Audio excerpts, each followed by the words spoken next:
नमस्कार। आज हम बात करने वाले हैं इंडियन बैंकिंग सेक्टर में हो रहे एक बहुत बड़े बदलाव के बारे में। ऐसा लग रहा है कि दुनिया भर के बड़े बड़े निवेशकों की नज़र अब भारत के बैंकों पर टिक गई है।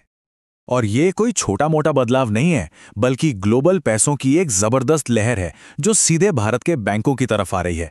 ये वो लहर है जो इस पूरे सेक्टर का चेहरा हमेशा के लिए बदल सकती है। असल में एक्सपर्ट्स का तो ये भी मानना है कि 2008 के ग्लोबल फाइनेंशियल क्राइसिस के बाद से भारतीय बैंकों में अंतर्राष्ट्रीय दिलचस्पी की ये सबसे बड़ी लहर देखी जा रही है। तो चलिए सबसे पहले ये समझते हैं कि ये सब हो कैसे रहा है। विदेशी पूंजी का ये जो फ्लो है, ये कई शक्लों में आ रहा है। इसमें विदेशी बैंक भी हैं, बड़े बड़े सॉवरेन फंड्स भी हैं और इंस्टीट्यूशनल इन्वेस्टर्स भी शामिल हैं। तो ये पैसा आ कैसे रहा है? देखिए, इसके कई रास्ते हैं। कुछ निवेशक तो सीधे सीधे बैंकों के शेयर खरीद रहे हैं, मतलब डायरेक्ट हिस्सेदारी ले रहे हैं। कुछ डिजिटल बैंकिंग में पार्टनरशिप कर रहे हैं, फिर क्रेडिट यानी लोन देने के लिए जॉइंट वेंचर्स बन रहे हैं। और हाँ, सिर्फ बैंकों में ही नहीं बल्कि एनबीएफसीज में भी जमकर निवेश हो रहा है। इस पूरे ट्रेंड को और बेहतर ढंग से समझने के लिए कुछ हालिया बड़ी डील्स पर नजर डालना बहुत जरूरी है, जिन्होंने खूब सुर्खियां बटोरी हैं।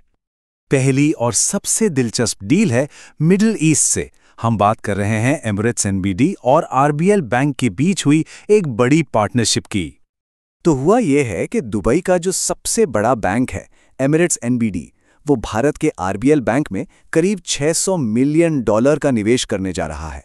इससे उसे बैंक में 25% की हिस्सेदारी मिल जाएगी। और ये डील इसलिए खास है क्योंकि ये किसी इंडियन प्राइवेट बैंक में मिडिल ईस्ट से होने वाला पहला बड़ा निवेश है। ये भारत और यूएई के बीच फाइनेंशियल रिश्तों को एक नए लेवल पर ले जाएगा। अब चलते हैं दूसरे बड़े उदाहरण की तरफ जो हमें जापान से देखने को मिला है। यहाँ एक बहुत बड़े जापानी बैंक ने एक बड़ा स्ट्रेटेजिक मूव लिया है। जापान के सुमितोमो मित्सुई बैंकिंग कॉरपोरेशन यानी एसएमबीसी ने येस बैंक में अपनी हिस्सेदारी बढ़ाई है। और ये कोई छोटी मोटी डील नहीं है, ये करीब $1.5 बिलियन का सौदा है। ये भारत का अब तक का सबसे बड़ा क्रॉस बॉर्डर बैंकिंग ट्रांजैक्शन है। इस डील से न सिर्फ येस बैंक को उभरने में मदद मिली है, बल्कि ये साउथ एशिया के फाइनेंशियल मार्केट में जापान के बढ़ते दबदबे का भी एक बड़ा संकेत है। तो सवाल ये उठता है कि अचानक से विदेशी निवेशकों की दिलचस्पी भारत में इतनी क्यों बढ़ गई है? आखिर इसके पीछे वजह क्या है? चलिए जरा गहराई से समझते हैं कि आखिर क्या चीज़ है जो भारत के बैंकिंग सेक्टर को ग्लोबल इन्वेस्टर्स के लिए इतना अट्रैक्टिव बना रही है। देखिए, इसके पीछे एक नहीं बल्कि कई बड़े कारण हैं। पहला तो है हमारे बैंकिंग सेक्टर की सेहत में जबरदस्त सुधार। दूसरा, देश की मजबूत मैक्रो इकोनॉमिक ग्रोथ। फिर यहाँ की युवा आबादी जो लोन की डिमांड बढ़ा रही है। साथ ही आरबीआई पर बढ़ा हुआ भरोसा। और एक और अहम बात, जो डेवलप्ड मार्केट्स हैं वहां अब ग्रोथ के मौके कम हो गए हैं। अब जरा बैंकों की सेहत देखिए। इसमें जो सुधार हुआ है वो वाकई कमाल का है। कुछ साल पहले तक बैंकों का एनपीए यानी जो पैसा डूबने का खतरा था वो 12% के खतरनाक लेवल पर था, और आज वो घटकर सिर्फ 3% पर आ गया है। जाहिर है, जब ऐसा सुधार दिखेगा तो निवेशकों का भरोसा तो बढ़ेगा ही। और इसी के साथ अगर हम दुनिया के दूसरे बड़े बाजारों को देखें, जैसे अमेरिका, यूरोप या जापान, तो वहां क्रेडिट की मांग भी कम है और मार्केट लगभग सैचुरेट हो चुका है। मतलब वहां ग्रोथ की गुंजाइश कम है। इसीलिए निवेशक अब भारत जैसे उभरते हुए बाजारों की तरफ देख रहे हैं। लेकिन जैसा कि हर कहानी के दो पहलू होते हैं, इसके भी हैं।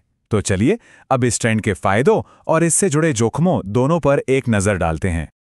एक तरफ तो फायदे ही फायदे हैं, जैसे कमजोर बैंकों को नई पूंजी मिलेगी, एआई और रिस्क मैनेजमेंट जैसी नई टेक्नोलॉजी आएगी, कॉर्पोरेट गवर्नेंस बेहतर होगा। लेकिन दूसरी तरफ कुछ जोखिम भी हैं, जैसे हमारे देश के डेटा की सुरक्षा को लेकर चिंताएं, अचानक से पैसा वापस खींच लिए जाने का खतरा, और हाँ, कल्चरल और ऑपरेशनल लेवल पर भी टकराव हो सकते हैं।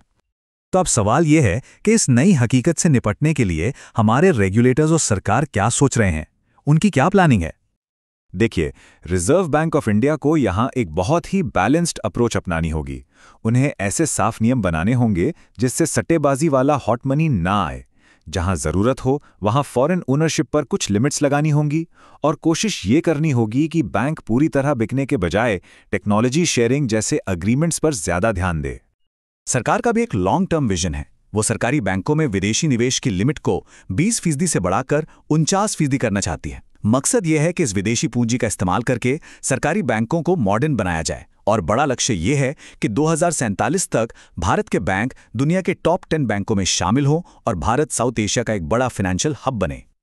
तो आखिर में एक बड़ा सवाल हमारे सामने खड़ा होता है, क्या बाहर से आ रहा ये पैसा हमारे बैंकों को और मजबूत और कॉम्पिटिटिव बनाएगा, या फिर यह हमारी आर्थिक स्थिरता के लिए कुछ नए खतरे भी साथ लेकर आएगा? इसका जवाब तो खैर आने वाला वक्त ही देगा।